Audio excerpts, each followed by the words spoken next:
I want to start out with, we interviewed a woman yesterday about this anti-mask rally that she held in the afternoon, and I got literally a handful of people that hit me up yesterday, said, why were you so nice to her? And my response was, you know what, maybe I shouldn't have been so nice to her, but I try to be respectful to our guests. I always have had that policy because I want them to come back on. And then I thought to myself, I'll probably never have this woman back on again. There was probably no need to be very nice to her. Melissa but I was. Blundo. Yes, but I was nice to her. So they had this rally, and it was actually a political rally. And, I asked her in the interview yesterday, I said, besides her ridiculous opinions on masks, which anybody who has those types of opinions, you're just a dope. But I asked her, I said, are you a Trump supporter? I wanted to get into politics with her. She wouldn't answer the question. Well, it turns out her little anti-mask rally had under 100 people. I've said it before and I'll say it again. You are definitely in the minority if you're one of these people. They showed up in front of Sunset Station. I posted a video of it, and I said these are some of the trashiest, dumbest people that Las Vegas has to offer. And by the way, I truly mean that. And then it turns out that they're holding up signs against a state assemblywoman. Vote against Leslie Cohen.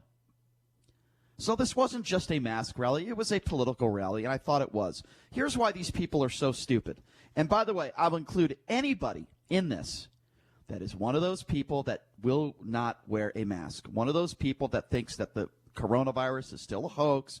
There's a lot of you out there, sadly, that are putting my life at risk and my health at risk. For those dopes out there that are anti-mask idiots, the health district right here has reported 36 new hospitalizations, well above the daily average of just under 20 over the preceding week. The data included in this update also showed an increase in the number of occupied beds in intensive care units in Southern Nevada, reaching 89% of capacity compared with 78% of all available beds. The use of ventilators also rising, with 42% of available units now in use. So this idea and this nonsense and this idea and the simple idea that you guys come up with as excuses, and that's what this is, an excuse, that there's more testing, is nonsense. I just gave you the stats right here in Las Vegas. So that is a lie, and it's a right-wing propaganda lie. That's what it is. So for those of you out there, those of you 100 dopes out there with a very low IQ that thought it was important to not only turn it into a political rally, but to be out in front of Sunset Station yesterday and to be an anti-masker and to think you're cool by putting up these signs that's saying, I won't comply. To all you dopes, I just gave you the stats. You are putting everybody's life at risk. You are all drunk drivers. You are all playing Russian roulette with society, and you should all be ashamed of yourself. You are the trashiest people that Las Vegas has to offer, and you disgust me, all of you.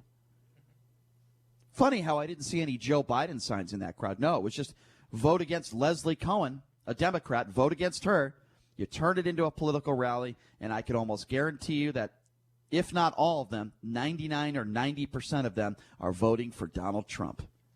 That was a political rally, and sadly, it wasn't the only anti-mask rally going on throughout the country, not just here in Las Vegas. They're going on everywhere, just like we had those reopen the state rallies. How did that work out for you?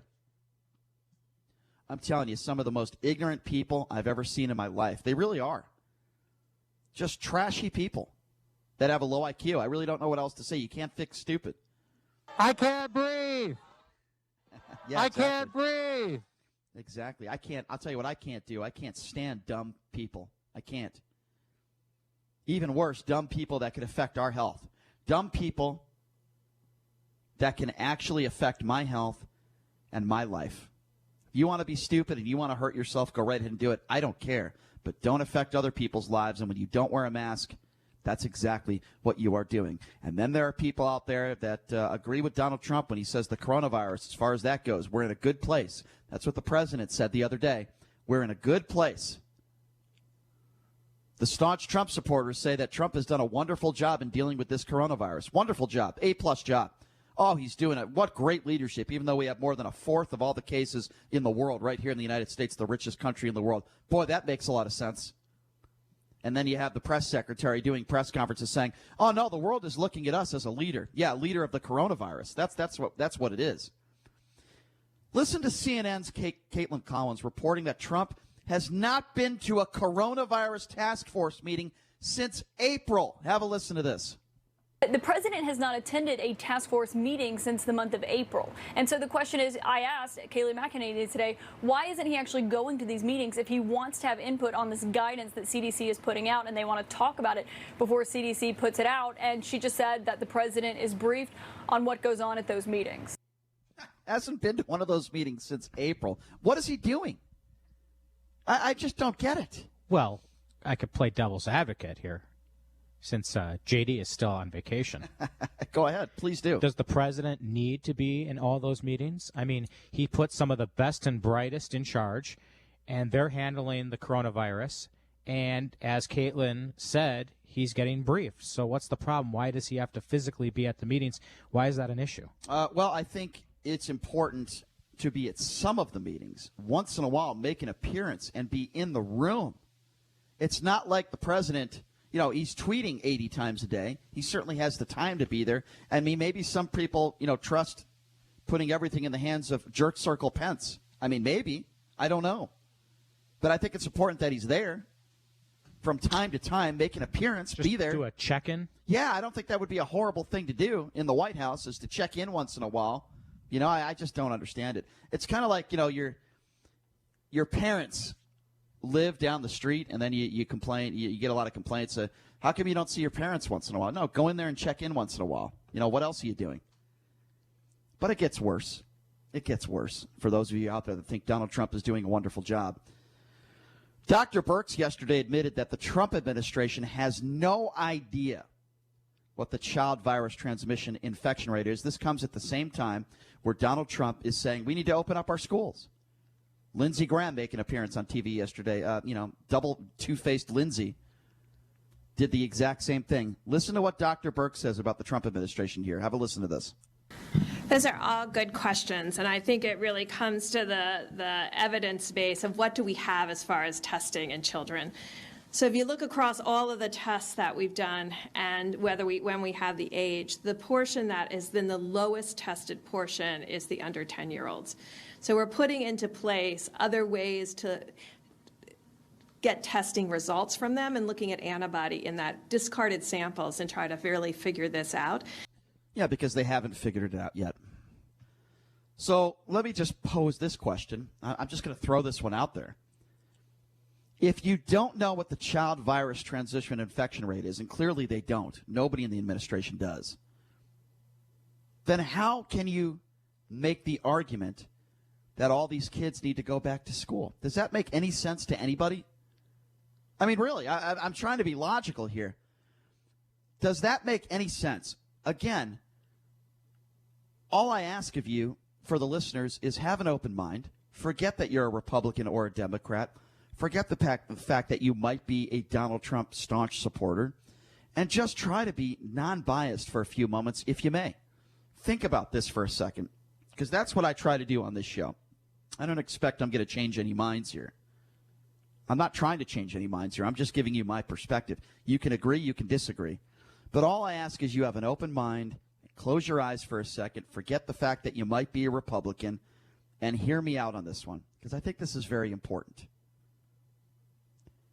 The Trump administration, according to Dr. Birx, and according to the scientists and the doctors within the administration, are admitting that they have no idea what the child virus transmission infection rate is. That is not up for debate. That is a fact.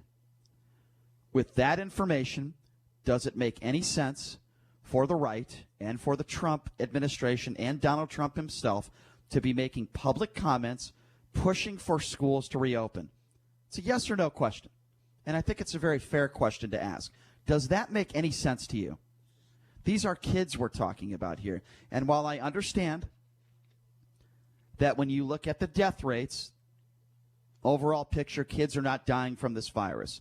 It doesn't mean it's not serious. It doesn't mean that the kids can't get the virus and give it to somebody else, whether it be their parents, their grandparents. And it doesn't mean that the kids won't have any health complications if they get this virus. So this is a serious situation. Why do we want to put our kids in harm's way, possibly, when the administration doesn't have a handle on things and doesn't know what the transmission infection rate is for these children? Folks, it just doesn't make any sense. It's the same thing of what I said months ago about reopening the economy. It doesn't make any sense to reopen the economy early if it's too early. I just read to you what is going on right here in Clark County. I read it for you. Hospitalizations up. People on ventilators are up. This is not just Las Vegas. It's not just Clark County. It's happening throughout the country because we opened up too soon. And even the governor of Texas is admitting that. The governor of Florida won't do that. He is a coward. Do you know that the governor of Florida, the idiot, as I like to call him, who bragged about what a wonderful job he's doing in the state of Florida and was gloating and bragging about why the media wasn't reporting that, Florida was doing such a wonderful job?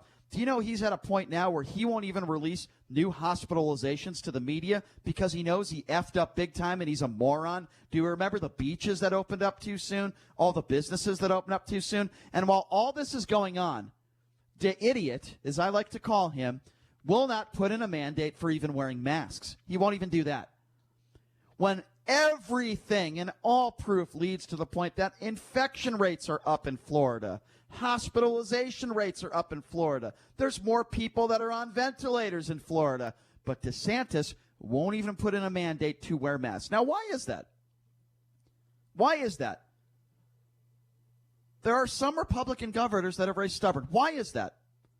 Well, I'll tell you what I think it is. I think it's because DeSantis, it's about his base, it's about him keeping his job, and it's about pleasing one person, that is Donald J. Trump. And he's putting those reasons ahead of the health and safety of those in his state. That is what some of these, I say some, that is what some of these Republican governors are doing. But when you look at what's going on in Arizona, they have shut everything down. It shouldn't be about politics. I understand that when you have Democrats and Republicans, there's a lot of things that it's going to be about politics. This thing should have never been about politics since day one. Never. This should have never been about politics. It's about saving lives. It's about safety and precautions. That's what it's about. I would rather be a little uncomfortable and wear a mask than either worry about contracting the virus myself or me possibly giving it to somebody else if I'm asymptomatic, or if I am asymptomatic, giving it to other people. Why is that so hard for some of you people to understand? I don't understand it. I don't get it. Put on the damn mask. And then you have these idiots out there. They might as well held up signs, that said, really, I hate black people. They might as well have done that. Because to me, this is just as egregious as if you did that. Maybe even worse.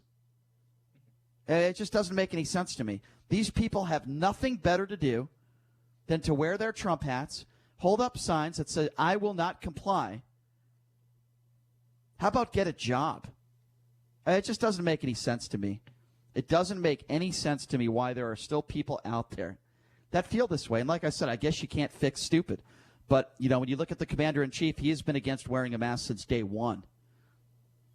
I mean, when was the last time we saw Donald Trump wearing a mask? In fact, it wasn't that long ago, a few weeks ago, that he was mocking Joe Biden for wearing a mask? This is the commander-in-chief. You think he's helping the narrative here? You think he's helping some of those ignorant people out there? No, he's just making the situation worse.